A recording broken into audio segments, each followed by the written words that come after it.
Welcome back to another episode of Quick Picks with the Geek. I am your host, Bro Power the Geek.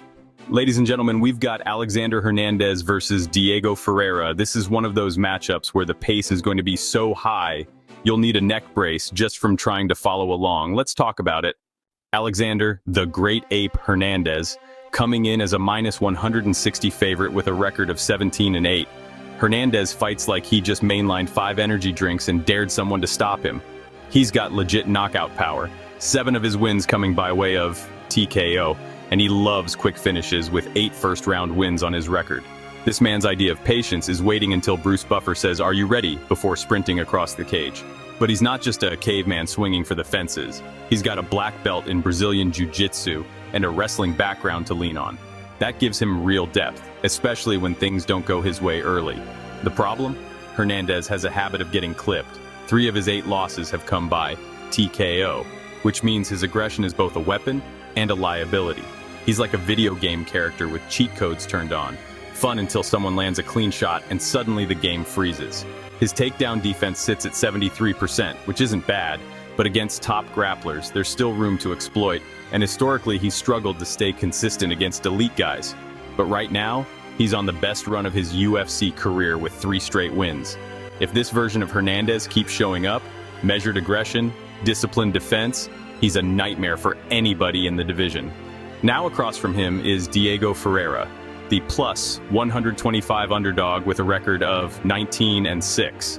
Ferreira is the exact guy you don't want on your back, in your guard, or really anywhere within hugging distance. He's a 3rd-degree black belt in Brazilian Jiu-Jitsu, and he's finished 7 fights with submissions, rear naked chokes, arm bars, kimuras, you name it. If grappling were a horror movie, Diego Ferreira is the jump scare. But here's the thing. He's not just a one-trick pony anymore. Over the years, his striking has gotten sharper, to the point where he's picked up 5 TKO wins. So if you're thinking you can just stuff takedowns and coast, Diego will happily punch you in the mouth. Ferreira's style is all about pressure. He doesn't really give you a chance to breathe.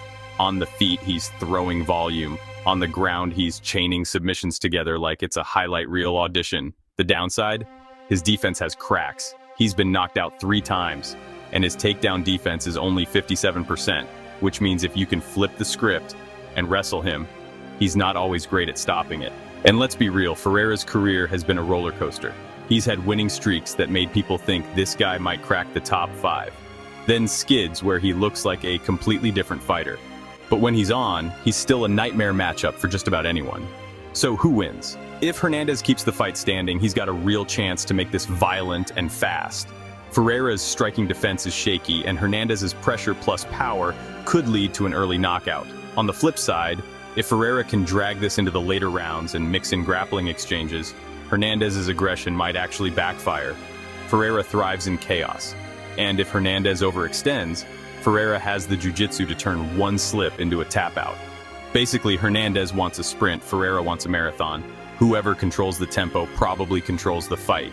Official pick, I'm siding with Alexander Hernandez. His recent momentum, knockout power, and ability to mix in enough grappling defense should carry him through here.